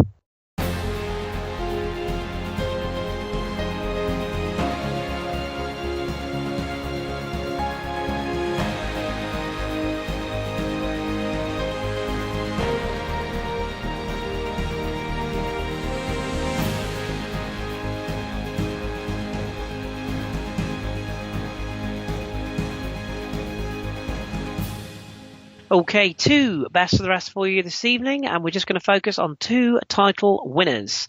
The Eredivisie wrapped up this weekend, and Drew's a happy man because despite spectacularly attempting to bottle it last week, Feyenoord did get the job done. If you didn't tune in last week, they lost to Excelsior while Ajax won at home to Go Ahead Eagles. So it was all close to a final day. But in the end, Feyenoord knew what they had to do. They had to win, and that would be that. And they did win. They beat Heracles by 3-1, securing their first title. I think was it 13 years or so? Sure, I had to. It's been quite a while. Yeah, it's a long old time. So a very, very good day for Dirk Kuyt, who got a hat-trick. He's still going, Big Dirk. Amazing, really, when you think of it. I mean, was he 35, 36 now? He's got to be. Someone described him as I can't remember the full description, but I know it ended with someone's dropped a pot noodle on his head. Spaghetti on his head, yeah. Yeah, oh, that was it, yeah. He is indeed 36, so, when you're 36, you can have whatever hair you want, I suppose, but yeah. Fantastic goal-scoring record he's got, though. Oh, God, yeah. Yeah, he scored goals wherever he's gone, hasn't he? So, fantastic title celebrations for Giovanni Van Bronckhorst men, and, many congratulations to Feyenoord, who are the champions. Ajax do finish second, just a point behind. They won their final game at Willem II by 3-1. Obviously, they will now focus on their Europa League game with Manchester United, which is upcoming. And you would imagine that they will have a fairly good chance in that final. Just depends on whether Jose Mourinho allows Ajax to play, I guess. We shall see. I kind of naturally, my Arsenal roots would hope that Ajax wins, but I think it'd be nice to see such a young club, such a vibrant club win a European title, wouldn't it? Yeah, myself and Josh were talking about it on the Satchel midweek, and we were saying, from just being Arsenal fans, obviously, then you kind of, I know there's some people who cheer on English teams in European competitions. I don't actually think there's that many, to be honest. If it was us in the final, I'm sure Man United fans would probably cheer on Ajax, but I said that the way United have sort of dominated possession but been quite defensive this season in a lot of games could actually turn out to be a really interesting game, because Ajax like to try and find the gaps and sort of probing and stuff, and United liking to hit on the break with the likes of Rashford and Lingard, who Rashford in particular has been really, really good in the competition for Manchester United. It should actually make for quite an interesting final and quite an exciting one. I'm really looking forward to that game. As always, Europa League's so much better once you get past those group stages. You get some really, really good matches. Yeah, it all starts to open up a little bit, doesn't it? Once you get to that stage. So, there's a goal going in there, John. That's live broadcasting for you. John Terry has just scored for Chelsea. So there you go, Captain Liga legend. He hasn't scored again. That's the same goal. Yeah. Oh no, actually, I take that all back. Watford have just scored. So there you go. It's now 1-1. So live, and it was actually John Terry's fault. So there you go. Anyway, let's leave that behind, shall we, and move on to our next league that we're going to have a look at. A little bit of an English breakfast splice in there. You got to love that for live radio, haven't you? Portugal. Did you see the wonderful celebrations that Benfica had in their dressing room, which involved a moped and donuts? Did you see this? Yeah, they're the Tetra they all had on their shirts. Was it the fourth title they've won now, or fourth league title in a row? And I can't remember which player it was now, but on the moped doing donuts in the changing room afterwards. It's superb. I've never seen anything like it. It's brilliant. And all my time of watching football, as you say, I don't think I've ever seen anything like that. It was absolutely crackers. It was Eliseu. Who was doing it, the old number 36 on his. I'm watching it now. It's just bizarre. It's funny actually, because this season we've had some really interesting celebrations. Because obviously you had this one, which was brilliant, and then you had the Chelsea obviously winning the league, and I think Conte's press conference was delayed by like an hour or something because he was celebrating for so long, and then he was 5 minutes in, and Costa and David Luiz come in and kidnap him and take him away as he's trying to talk to the press. Yeah, I agree. I think it's even if you're not particular fans of the team, it's nice to see that bit of football, because you can see, despite all the money and everything else and all the nice things they get to about it, players do actually care about these, like winning titles and trophies and stuff. It does really mean something to them. Yeah, there's an element of passion and sort of freedom and fun about the game, as well as the actual trophies themselves. So it's nice to see players kind of let their hair down a little bit from time to time. But yes, good time. So as we've just clearly identified there, Benfica won the title. They are 5 points clear of Porto with a game to go. Porto did win 4-1 against Paços de Ferreira on the Sunday night game.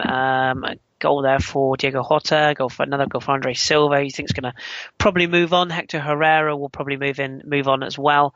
It's a good season for Porto. Likelihood of Marco Silva maybe going back to Porto this summer from Hull, who obviously we know got relegated from the Premier League. I think that's probably a good appointment for Porto to go back to if he's available, if they can get him out of Hull. If they can get him, yeah. But I'm assuming there will be quite a few Premier League clubs looking at him, because I know Hull obviously went down in the end, but I think he impressed a few people who perhaps didn't rate him when he came in or didn't know enough about him. and he looks to be a very confident, knowledgeable manager, especially for his age. So I'm sure there'll be more clubs than just Porto looking at him. That's for sure. In the Benfica game, actually, in which they won the league, there's one goal in particular, one of my favourites of the weekend, Jonas, who's just been scoring goals for fun this season, but a wonderful little chip he does. A really, really, really impressive goal. Yeah, absolutely. Yeah, and I think that's it's going to be interesting actually, Porto, because you've got the sporting manager whose name is Juan Jesus, isn't it? Yes, or Jesus, who's still there. So you think they'd want to come again next season as well. And a little dip of the hat to Vitória Guimarães, who finishing fourth. Which is quite an achievement for them. They can't be caught. So, yeah, amazing really to think what they've done this season. So, just down at the bottom as well, Nacional are gone. And then it's 1 from 3 to go with them, Tondela, Moreirense or Arouca. 29, 30 and 32 points. That's going to go right to the end of the season. So interesting. Do you know off the top of your head who the top goal scorer in Portugal was this season or is with one game to go? Is it Kostas Mitroglou or something like that?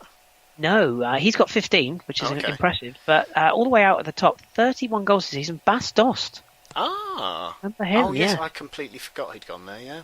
31 goals this season, albeit 5 penalties, but even so, I mean that's pretty impressive, isn't it? Pretty impressive indeed. Absolutely. So he's having a lovely old time there. But yeah, Mitroglou 15, 16 for Andre Silva and Tiquinho for Porto with 19 this season as well. So some goal scorers in Porto. So there you go. That's the Portuguese league wrapped up for another season. As I say, we have still got another round of games, but we know who the champions are. So that's that. Just very, very quickly before we exit the best of the rest, just going to tip our hat to MLS because, as we know, obviously over the summer it's going to be one of the few leagues that's going to be ongoing. I'm sure we'll get Pat and Jimmy on at some point over the summer to give us a quick roundup of where things are. But just to give you a quick heads up on where we are at the moment, in the Eastern Conference, Toronto 5 straight wins. They are flying away, 6 points clear. They won again this weekend. They won 3-2 against Minnesota. Columbus Crew are hot there. Tails 19 points for them, 19 points for Orlando City, also having a good season in third. New York City FC and New York Red Bulls are 4th and 5th. My Chicago Fire are not doing too bad. They won 4-1 against Seattle this weekend. A crushing victory for them in that game, 4-1 win. So they are up to 6th with that, Bastia and Schweinsteiger and all. Montreal Impact not having a good season though. They're bottom with 10 points, as are Philadelphia Union also with 10 points. Although they did beat Jimmy's DC United 4-0 away from home this weekend. I don't think Jimmy was a happy bunny watching that transpire. In the Western Conference, Houston Dynamo, who's the team that Owen Coyle used to manage. Remember him? Heady days. Well, they are top. They've had a really good start to the season, as are Dallas, as are Sporting KC. They've all got 19 points in that division. Danny's Portland Timbers are up in 4th position with 18 points. They drew this weekend. And then you've got Colorado Rapids at bottom. That, of course, is Tim Howard's side, also owned by Stan Kroenke, I think I'm right in saying, or has a share in. So, no surprise they're underperforming. Real Salt Lake also having a pretty disastrous start to the season. 4 straight defeats for them, 8 points down there. A couple of the results to pick up on. This weekend, I mentioned Chicago Fire winning 4-1 against Seattle Sounders. Big result that. New York Red Bulls losing at home for the first time in a long time to the LA Galaxy, who've not had a great start to the season, has to be said, but 2 goals from Roman Alessandrini in a minute and a Gio Dos Santos penalty, getting them a lovely victory there. As we said, New England thrashing Real Salt Lake 4-0 and Orlando City being held at home for the first time this season to a 2-2 draw. So that gives you a little impression of where MLS is this season. And just to say, Nikolic of Chicago Fire, top goal scorer, get in there, as is Torres of Houston Dynamo, both with 8 goals. So, looks like a good season to follow MLS. If you haven't before, then yes, get involved. It's quite enjoyable.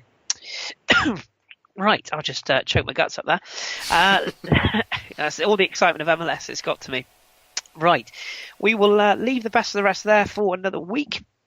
If you, excuse me, that really did go down the wrong way. If you have a particular league that you want us to follow, then please do get in touch, and we will do our best to get across it. That is, of course, if I don't choke on it. So please don't pick a league where I have to speak really quickly or really sort of pronunciate or enunciate, I should say, the names of the Enunciate. team. That's the word, enunciate. So I shall put my teeth and indeed throat back together, and we will finish this week. We have no hipster's choice, I should say, at this week, mainly because we've earmarked a young Barcelona player for the next time Joel was on. So, Joel, it's all your fault. So, listeners, if you want to put in an official complaint, please address it to @the FH podcast, calling out Joel, and we will give him 40 lashes because it's entirely his fault and there's no hipster's choice this week. So, tune in hopefully next week and we'll try and get it sorted for them. If not, we shall save it for another time. So, we're just going to finish with some questions from you, the lovely listener, and it's this week's Onion Bag. Right then, John, let's see what we've got here. You and I can sort of ping these back and forth. I don't know if you've got the questions up in front of you. Yeah, I've got them. I can see. Do you want to take? I'll ask you Pat Rainsford's. Do you want his first question or his second one? Actually, the second one's more for you. Do you want to take the first one? Yeah, sure. It is. So this is from Pat Rainsford @Rainsford14. As a Gooner, I was wondering if Said K6. That's Said Kolasinac. I think that's how you pronounce it. I'm not sure. Will be better suited as playing left fullback, wing back, or left centre back. Is it the end for Nacho Monreal?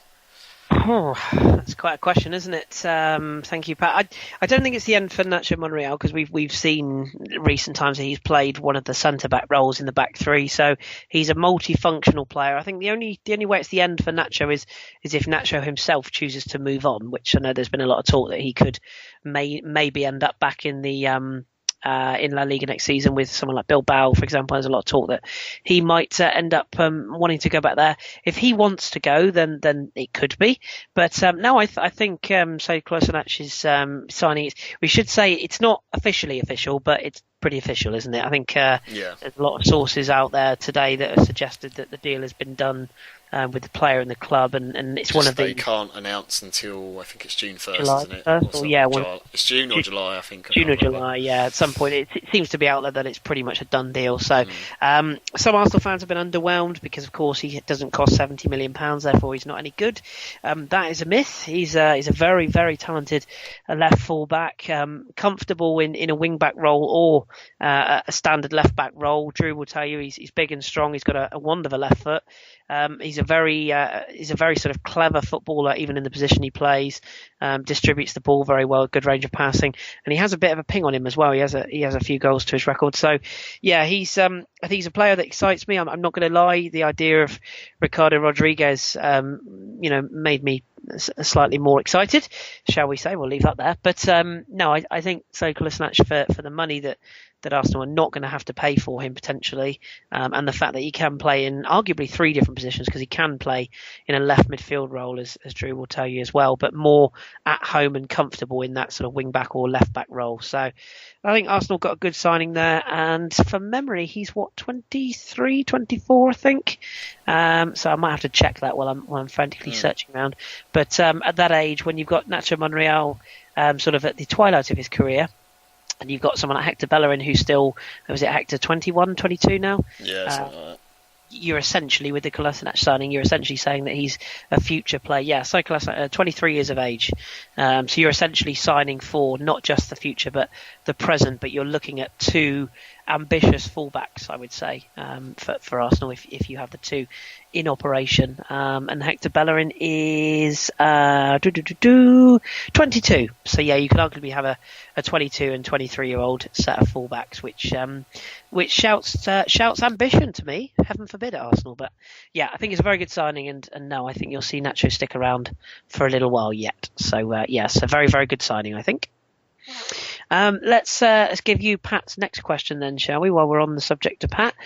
Because of Juventus monopoly, has it led to a weaker Italian league and thus fan unrest, especially at Inter, need a strong SerieA? Is there an argument for that? Because Serie A's been, on the whole, very entertaining this season, hasn't it? Been a lot more goals, a lot more attacking sides. Likes of Napoli and Roma have lit up the league at different times. Inter, when they weren't being terrible, have been entertaining at times. You look at Torino, you never know what you're going to get. Atalanta, of course, have been outstanding. So, is there a line in that about Juventus? Is that a fair? Is that a fair side?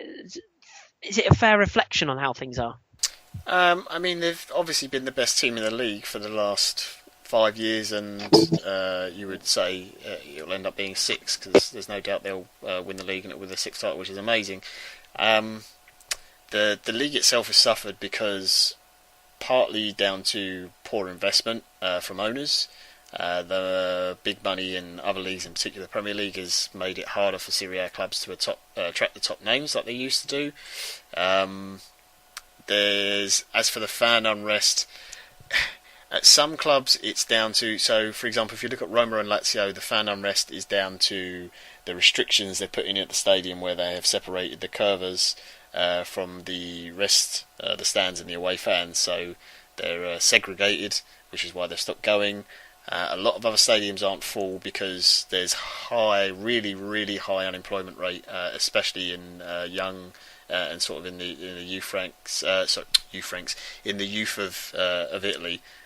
So they simply can't afford to go to games, and also they just haven't invested in the stadiums. A lot of those stadiums there in Italy are so old now, and they really, really need redevelopment. So I don't think it's all Juventus' fault. You've got to remember this Juventus side was relegated to Serie B, lost a lot of players, and in 10 years they've gone from being a Serie B side to having a brand new stadium.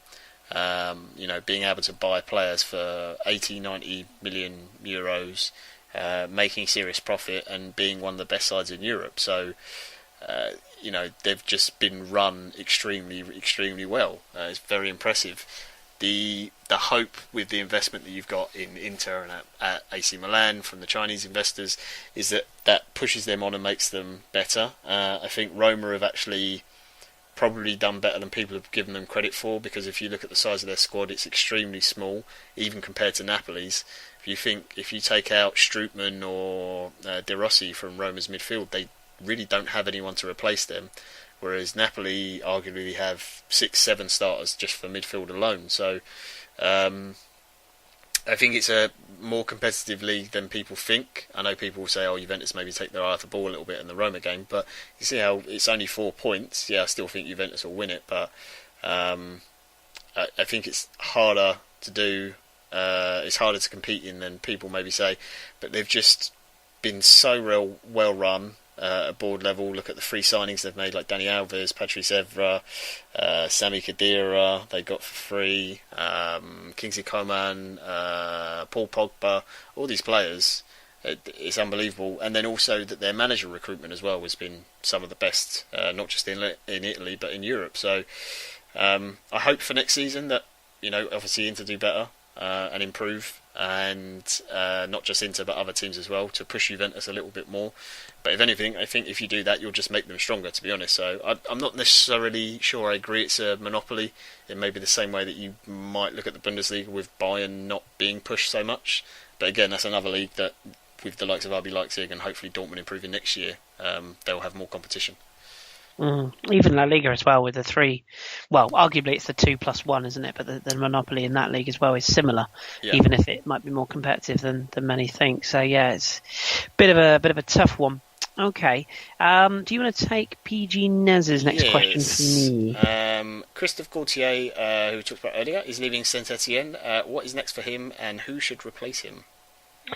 Well, yeah, I mean, it's a good question. I wonder if he might take a break. I mean, he's only 50, and I say only.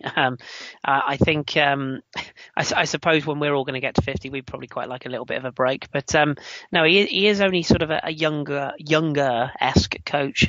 Still has plenty of juice in the tank. So I'd be surprised if he disappeared.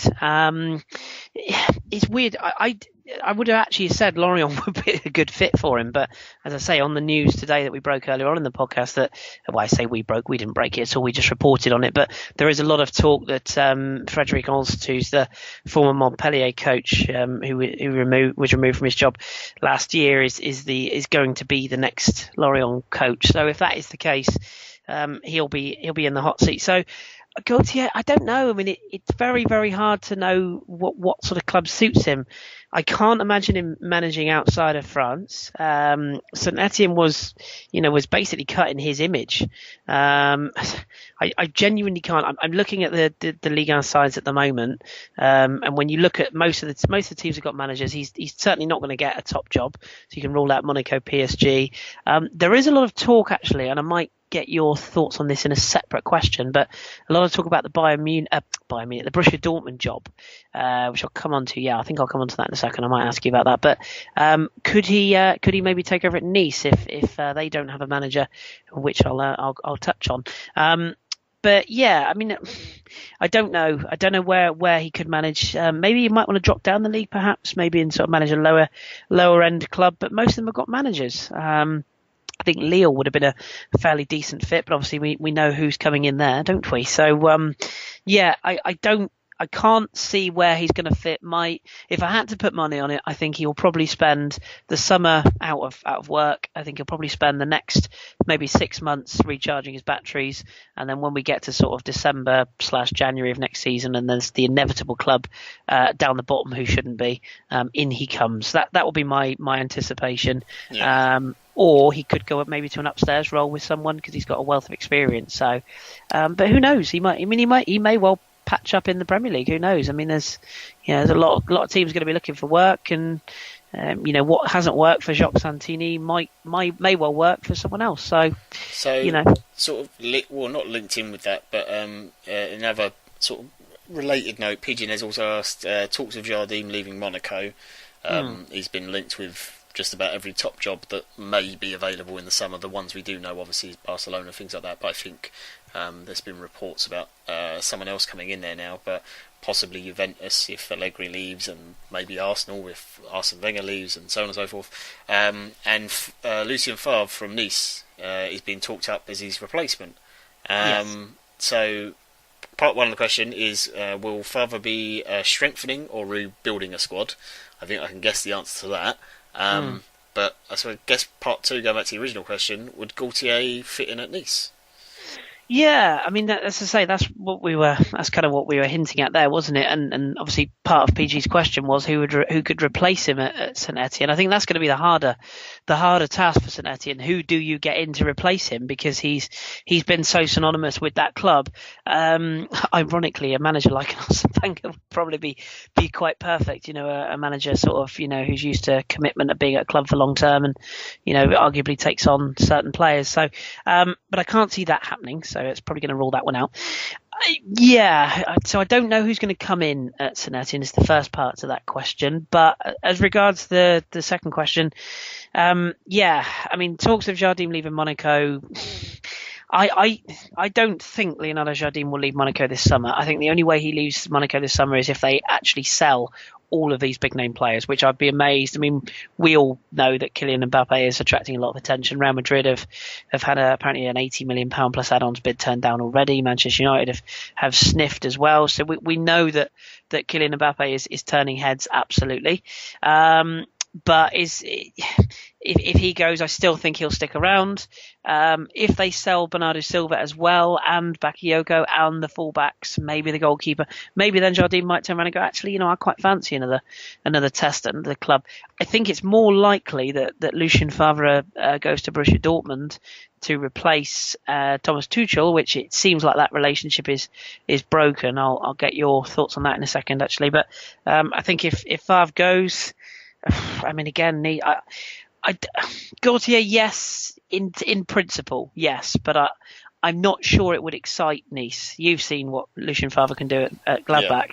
He's a very different type of coach to Gaultier. Gaultier gets a slightly unfair rep. He's not completely defensive coach, but he is a very functional coach, in much the same way Mourinho is functional. So I'm not sure that after having the season they've had, I don't think they could then just as easily transition into a season of slightly defensive football. Although Jardim, of course, had a defensive side last year, so managers can change. But what's your thoughts on the Tuchel business? Because there's a lot of smoke on this one now that Favre, I think it was Bild have reported tonight that he's essentially been talks have come to a stage where Favre has essentially taken the job or has accepted the job when it's offered. That suggests to me that Tuchel is going to be off. So yeah, there's so many stories in the press that from the way they've written and the way it says it's being sourced, it sounds like the club are releasing stories that don't reflect well on Thomas Tuchel, basically. And it's been strained the whole time he's been there. It just hasn't got on for whatever reason it is. It may just be a personal thing. It may be a difference of ideas and direction the club he wants to go, or players, or something like that. It's one of those things you never know. But after a certain point, I think it seemed like it was just not going to work out. He's a coach. I'm sure will get plenty of attention because defensively there are issues. There's no doubt that, but going forward, he does get some really, really good performances out of players and exciting ones as well. And they're clearly very talented at getting performances out of young players and fostering that. So there'll be people coming in for him. But if Lucien Favre comes into Dortmund, I think it ended badly at Gladbach. It was amicable, the split, but the performances weren't great. The last few games in particular, but the football that they played, I suppose it was quite close to Klopp's. It wasn't quite as pressing, as high, but it was quite fluid. It was on the floor, lots of technical play, trying to move the ball quickly, that kind of thing. So I think he'd certainly suit Dortmund and the way they want to play football. Yeah, I think you're absolutely right there, and it does depend on what Tuchel wants to do or where he wants to go, I suppose. And again, he's another coach. I don't know if we could see him at Barcelona or something. I don't know if that's a bit too high a step, but you'd think he would be, in line for one of the bigger jobs. I wonder if he could do a job in Italy, actually, with so many clubs maybe looking to switch managers. I do wonder if that could happen. But okay, interesting. Good questions there from our good friend PG. Last question then, from our good pal Tom, and his wonderful questions continue. Are there any players? We really should have researched this when reading this question, shouldn't we? Oh, I've done it. Oh, you have. Thank God for you. You can have this question then. Are there any players that you know of who are out of contract in the summer that could be great steals for top clubs? Are you surprised, you're surprised haven't been offered new deals yet? Now, there's a lot floating around the Premier League, aren't there, that haven't been offered new deals, or that deals coming to an end and contracts and whatnot. So what have you dug out for us that you think are worthwhile steals? Well, this is as according to Transfer Market. So I just went through and checked everyone's contract that's ending end of June. So as it stands, the players are found. Santi Cazorla is one, but he's basically got a contract offer on the table. Or an extension at least, doesn't he, from Arsenal? I think, or that's the report. So yeah, unofficially, I think it's unofficially basically signed. So he's one. A lot of these are obviously older players. Kazuki Honda is one who is 30. He's out of contract. Whether you're going to see him at a top club, maybe not. Daniele De Rossi is also out of contract. I suspect he'll probably get an extension at Roma, though, to be honest. Pepe, 34, but I still think a very good defender. Reports are that he is going to Inter Milan. I can tell you that he's also been heavily in negotiations with PSG and has apparently agreed a pre-contract agreement to join PSG, which would, of course, mean the end of Thiago Silva, potentially. Yeah, so leading back in. Although Thiago Silva is obviously not at the end of his contract, he would be available. Again, an older defender, but one I think who, for periods at PSG was certainly playing some very, very good football, not this season. One that did surprise me is the young kid at Bayer Leverkusen, Kai Havertz. I did not know that. Yeah, well, he's under 18, so I don't think they're allowed to, announce who his agent is until he's 18. Or at least allowed to publicise it. It's something to do with Bundesliga rules, and there might be a pre-contract agreement in place. It depends on age thing. So whether he's officially out of contract, actually, in the summer or not, or whether it's something to do with the age restrictions in Germany. I'd imagine there will be some teams sniffing around him, certainly. Rashid Gazelle is another one I found, who's out of contract. Only 25. Very likely to go to Everton, I believe, on that one.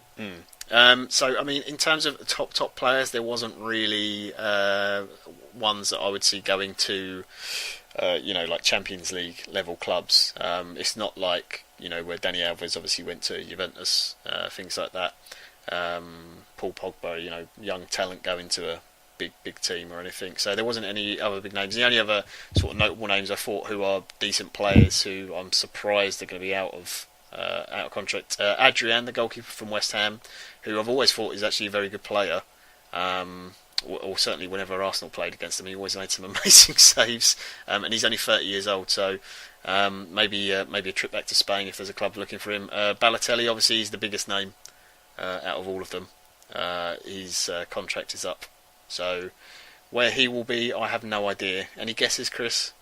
No, I think with Mario, I think if Favre stays at Nice, then I think he'd be mad to go anywhere because he's I think he quite likes it there, and he would stay if Favre stays. But if Favre isn't there, then maybe he goes. As to where he goes, I don't know. The only other one that may interest a few teams, again, this is probably more Europa League tier and maybe those challenging for Champions League spots, is Choupo-Moting from Schalke. He's also out of contract. He's only 28 years old, so another one that certainly some European clubs I'm sure will look at. Yeah, he's a shout. Balotelli as well. Could you not see him returning back to Italy? I mean, there's a chance that maybe Milan go for him. I don't know. Milan or Inter, of course. He obviously played for both. Whether he'd want to go back there, I really don't know, or whether they want him back. I love Mario. I think he's great, but at the moment at Inter, he's not the sort of player I want there. Not going to end well. No, it's really not going to end well. Speaking of which, I do have to ask you this question because loads of people have been saying, and of course there is one other name actually I should mention on that list. One Zlatan Ibrahimovic. Of course, yeah. I mean, I didn't put him on because of his injury, and if his injury turns out to be really bad, then I expect it will be MLS. MLS. If not, if he's fit enough, then I expect he'll get another year at United. Yes, I think you're probably right. The other one that I have to ask you about, he's not a free agent. In fact, he's very much not a free agent. I've seen a lot of people talking recently about big name strikers that are on the market this summer potentially. When I mean on the market, I mean if you put enough money down, they'd be available. So we talk about Romelu Lukaku, Alexis Sanchez, who are the other ones I was looking at? Antoine Griezmann is possibility of moving. Alexandre Lacazette, of course. There's lots. But the one that all of a sudden has gone very, very quiet, one Mauro Icardi. I don't know if you've noticed, but it's just all gone very quiet. Now, I know he's the captain at Inter. He's the talisman. I wouldn't say he's had his best season. He's had patches where he's been very good, but, he has had a few moments this season that have not been, his stellar best, particularly in recent times. Is he a player that is guaranteed to stay Inter? Because particularly if Chelsea shift Diego Costa, which it seems more and more likely, he strikes me as a player that Conte could get the best out of. He also strikes me as a player that, as much as he probably would think he's above the French league, I could imagine him in a PSG side or a Monaco side if indeed Kylian Mbappe went walkabout or Anderson Cavani was shifted wide again. I could see that. So is he a player, maybe even Atletico if they didn't go for Lacazette? I mean, is he a player that you still think will move, or will he stick around at Inter? He's happy there. His family's happy there. Wanda. He has his 2 games a season against Maxi Lopez for the rivalry. Being the club captain as well, it's really difficult to see him leaving Inter. Don't get me wrong, there are Inter fans who really do not like him and think that he gets too much preferential treatment and that they should move on from him and invest in a different striker and go a different direction, which I do understand and I get that, but it's really hard to see. The other thing as well is that if you're talking about Inter last year and a club comes in with 40-50 million for Mauro Icardi, which might be how much it would have taken, they probably would have said, yeah, okay, we can reinvest that, and if Mauro agrees to the move, then sure, we'll get the deal done. Now they don't necessarily need the money. They might need it in terms of balancing the books, that kind of thing, so it all looks official because of what they'll be spending. But I'm not sure they need it. So in terms of Inter, I think they'd be sensible to try and build the team around him to play for him. Would make sense. And if anyone's going to leave Inter, it's probably more likely that it would be Perisic than Icardi. Who will again? It's like Chelsea is a likely destination for him as well. Yeah, Perisic is definitely one. I think we've said before, haven't we, on this pod? I think we said it last week, actually. It's going to be a big summer, isn't it, for a lot of clubs? There's so many big players that are either coming to the end of contracts or might need a fresh challenge, or managers moving on, which means, because some players are just loyal to certain managers, aren't they? And a manager goes and they suddenly want to move on. So I think one thing's for sure, although the podcast will, of course, pack up its bags and go on holiday for a couple of months, I think we'll be kept busy just trying to keep tabs on who on earth is going where and when. And the one thing I would say is, if by some miracle Inter Milan managed to get Simeone or Conte, and he was in straight away in the summer, had a look at the squad, and for whatever reason they said, no, I don't want Icardi, then you'd see him gone. But I can't see any of those possibilities happening, at least this summer anyway. No, and I wonder if Andrea Belotti would be the replacement as well. If although of course they got this sell on to Juventus clause, I don't know if they got another sell on to another SerieA club, but you'd think he'd be another one that will be interesting. A lot of parties. Not forgetting that Chelsea can actually buy back Lukaku at a discount because they have a sell on clause from Everton, so they can buy him and get the sell on clause. Very, very true. Yeah, which would be quite bizarre, wouldn't it? And a lot of people talk about, you mentioned Belotti. He's don't forget, Italian strikers abroad. It doesn't always work, so. Be wondering if he will stay put or move on. But nevertheless, that will be for another podcast and another day. So we will leave it there for another week. We've got a bit shorter, but not by much. I have to say, this is what always happens. We said we'll do a short show, and your wonderful questions, boys and girls, just take us flying into discussion. So hopefully you have enjoyed it. We will, of course, look to. I think the general plan next week, John, is we don't have a plan. I think that's fair to say, isn't it? We don't really know. We're waiting on Drew and Joel's schedules, and then we're going to do something, because of course by this time next week we will know all the leagues will be wrapped up, won't they, by this time next week? So all of our four anyway. So we will know the champions, the ups, the downs, the lot. So I think the plan is that we obviously will do an end of season podcast looking back at the final games, and we'll try and keep it close to this time next week as we can, but we do naturally want to get Joel and Drew on as well. So if it means we have to shift it to Tuesday or Wednesday, then we may well do that recording time. So stay tuned. If we're going to be delayed, we will of course ping you a tweet on our Twitter feed just to let you know that's the case. So get your questions in nice and early. Don't forget, Tom's blog will go up this week. I promise, Tom, it will go up this week. I've said that the last 3 weeks, haven't I? Terrible. But it will go up. It's all posted. It's all pasted. I just need to find a good time to release it, which I think will be probably this Thursday or Friday. So have a look out for that. It's a very, very good read from our good friend Tom. So do have a look at that. And of course, you can follow us at the FH Podcast on Twitter. We're on SoundCloud, iTunes, and YouTube. I'm sure all of you listen to us at different formats, but whatever format you listen to us on, please do leave us a review or a comment or a bunch of flowers or whatever it is that you want to do, just to say thank you, or in fact that you hate us. I mean, whatever it is, we will listen to your feedback. Naturally, we hope you don't hate us, because we put a lot of effort into these each week. So thank you for sticking with us. Just a final thing, our partners, of course, classicfootballshirts.co.uk. If you want to get yourself some 10% off goodliness for the summer. The sun is, well, actually, I don't know about you, John, but it's been miserable where I am today. It's been absolutely soaking wet. But the sun hopefully is on its way back. So what better way than to treat yourself to a lovely football shirt for the summer and for your travels abroad to show your colours. And if you want to do that, hop along to their website, use the code CFSAW10, get yourself a nice shirt or a pair of boots or whatever it is you want, maybe just a scarf or maybe just a pair of shorts to go swimming in, whatever you fancy. They've got it all. So give them a little tickle, as Danny would say, and get yourself some merchandise and let us know what you buy. Right. Thank you, John, for once again being basically four people this evening. That's quite all right. And of course, thank you to our lovely loyal listeners. We appreciate you all. Check out the English breakfast from yesterday, where myself and Ross were back in the hot seat. Check out the blog when I put it up from Tom, and of course, check out our podcast this time next week. Until then, we've been the Football Hipsters podcast. Keep your head strong and your glasses trendy, and we'll return with the final podcast of the regular season next week.